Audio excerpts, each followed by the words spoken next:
In fact ती स्वतःच मला बोलली की ताई, तुला मी बाहेर भेटेन ना, तुला तुला खूप प्रेम दिलं जाईल माझ्याकडनं आणि तुलाही माझ्याबद्दल खूप प्रेम वाटेल. मी अशी नाहीये. हे ती स्वतः मला बोलली. पण दाखवलं फक्त माझं आणि त्याच्यात त्याचं केलंय. आणि ती एक व्हिडिओ क्लिप जी दाखवली गेली आहे ते बघून तर मी असं डोक्यावर हातच ठेवला की अरे काय आणि का? म्हणजे तुम्हाला मसाला नाही मिळते तर तुम्ही असं दाखवाल. पण बाल्कनी ग्रुप संपल्यानंतर ना तू टोळीमध्ये दिसलीस. सो तू तेव्हाच ठरवलेलंस की मला आता या ग्रुप सोबत खेळायचंय का? कारण ना अनुश्री, रुचिता ह्यांचं जे काही बोलणं होतं ना ते तुला नाही आवडायचं. म्हणजे तू एकदा राईट. टास्क मध्ये म्हटली सुद्धा होतीस की हिला काढा बाहेर वगैरे. माझा क्लास म्हणजे क्लास नसलेल्या अनुश्री बद्दल. मुलींशी बोलत नाही मी. पण त्याच्यानंतर ना तू त्याच लोकांसोबत दिसलीस. करेक्ट. तुझं म्हणजे का असं टोळीमध्येच का तुला जायचं होतं पुन्हा परत? हा. तर 2 महिन्यात ना या घरात दर क्षणी डायनेमिक्स चेंज होतात. अगदी दर क्षणी. आत्ता कोणी काय बोलतंय आणि मागे पाठी जाऊन काहीतरी बोलणार. असं त्या घराचं एक राहिलंय. का मी चूज केलं यांच्याबरोबर अलायन्स करणं आणि नॉट काटा गँग? कारण इकडे आता जे उरलेले लोक होते ते फक्त रुचिता, अनुश्री आणि विशाल होते. रोशनदारशी माझा खूप छान हम्म. बॉन्ड होताच.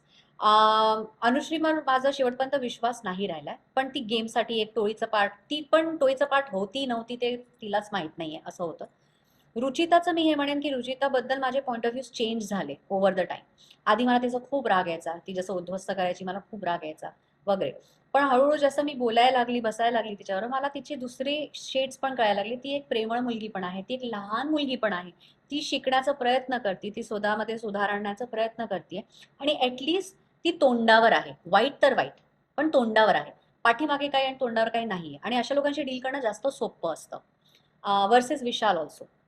विशाल पहिल्या दिवसापासून मला तू माझी बहीण आहे असं मला एक त्यांनी वाईब दिली आहे. आणि तो सपोर्टमध्ये पण राहिला आहे. आता शेवटच्या 2 एपिसोडमध्ये मी बघितलं तो आणि अनुश्री काय बोलत होते ते वेगळं होतं जरा.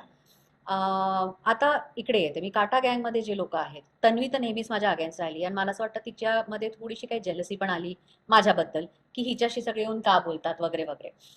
दीपाली ताई आणि माझं एक छान रॅपो राहिला पहिल्या दिवसापासून. आणि मी पहिल्या दिवसापासून ताईला हेच म्हटलंय की मला जेही तुझ्याबद्दल कानावर येईल ना की दीपाली ताई असं बोलली, मी तुझ्याशी तोंडावर येऊन बोलणार आहे आणि विचारणार आहे. आणि मी तेच केलं आणि मी सगळ्यांशीच ऍक्च्युली तसंच ठेवलंय की ऐक ना, मला असं असं ऐकू आलं, असं आहे का? कारण ते क्लिअर असतं.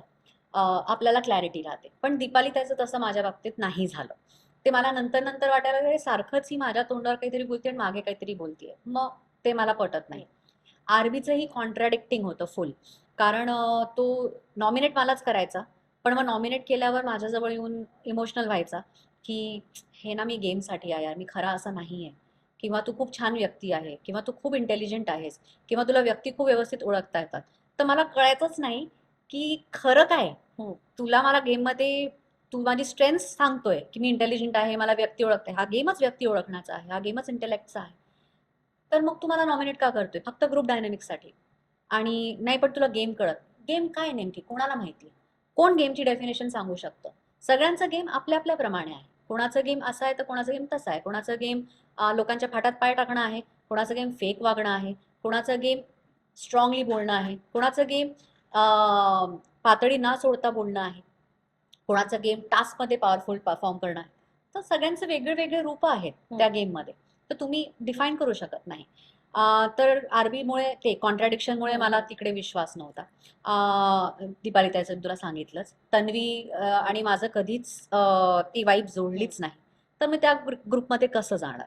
म्हणून मी चूज केलं की ऍटलीस्ट अलायन्सच असो, पण या ग्रुपशी तरी मी अलायन्स करू शकते. हम्म. आणि तू एपिसोड बघितलास की नाही माहित नाही, पण शेवटला तू गेल्यानंतर त्यांचं डिस्कशन सुरू होतं की प्रभू म्हटला की आपण एक एक करत सगळ्यांना काढलं. म्हणजे ऑलमोस्ट टोळी संपली आहे, बाल्कनी ग्रुप पण संपलाय, आता राहिलाय सगळा पूर्ण काटा ग्रुप.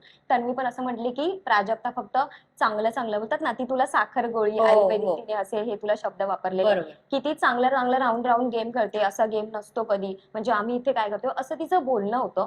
सो तन्वी बद्दल तुझं काय मत आहे की ती नेमकी कशी आहे, ती रिअल कशी आहे, ती फेक काय वागते, काय बरोबर. सांगशील? तर हां. तन्वीबद्दल मी हे म्हणेन की त्या गेमसाठी एकदम करेक्ट आहे. कारण असं एक एव्हिडेंटली कळतं की लोकांना फेक लोकं आवडतायत.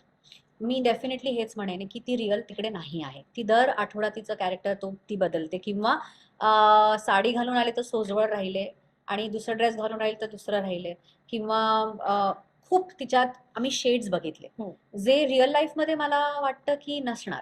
इनफॅक्ट ती स्वतःच मला बोलली की ताई, तुला मी बाहेर भेटेन ना, तुला तुला खूप प्रेम दिलं जाईल माझ्याकडनं आणि तुलाही माझ्याबद्दल खूप प्रेम वाटेल.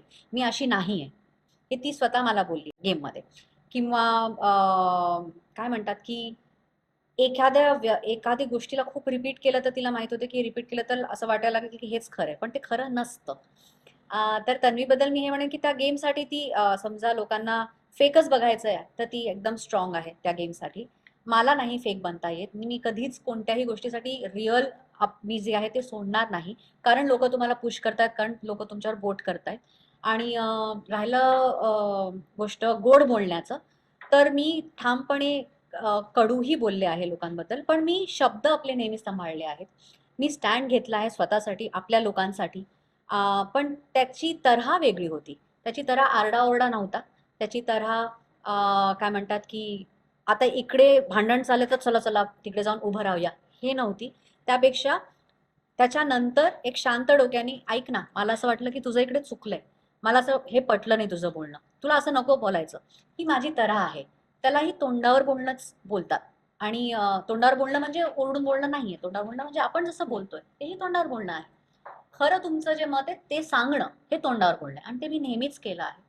तर असं होऊन जातं की जे निघून जातात त्यांच्यासाठी त्यांना बोलायला राहून जातं की बघितलं, म्हणूनच ती निघाली, कारण मी आता आउट झाले. त्याचं रिझन काय ते आपल्याला कोणालाच माहित नाहीये आणि कधीच कळू शकणार नाही. कारण मला तर हा विश्वास होता की ऑडियन्स मला खूप सपोर्ट करते आणि खूप वोट्स मला येत आहेत. तर इट्स ओके. जर्नी जी होती त्याच्याने मी खूप खुश आहे, आणि गेम जशी खेळली त्याच्याने पण मी खूप खुश आहे. करणची आणि तुझी खूप स्ट्रॉंग बॉन्ड दिसला. बाहेर त्याच्या चर्चा सुद्धा वेगळ्या झाल्यात. सो त्याच्याबद्दल काय सांगशील? हसू येतंय मला ज्या तऱ्हेने चर्चा होत आहेत की काय होतं आणि काय दाखवलं गेलंय. म्हणजे आम्ही करणनीच हा गेम सुरू केला होता आम्ही सगळ्यांबरोबर.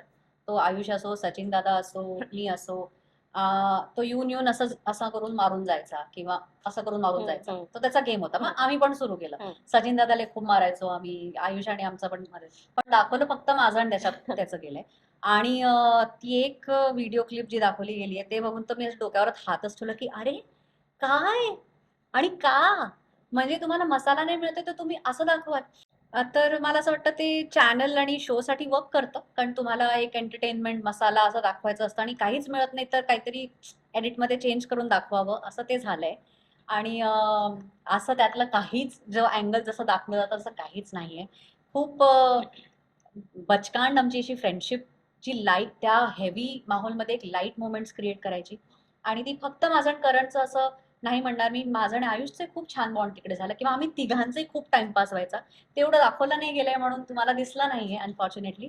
पण ते असं खूप छान बॅक बेंचर्सचा आमचा ग्रुप होता आणि ती मस्ती होती ती. त्यात आणखीन काहीच नाही. एक रॅपिड फायर आहे. मास्टर माइंड कोण वाटतं? आता तरी Vishal. Most irritating? Tanvi. Double ढोलकी? डबल ढोलकी. डबल ढोलकीचं तू कसं डिफाईन करशील म्हणजे?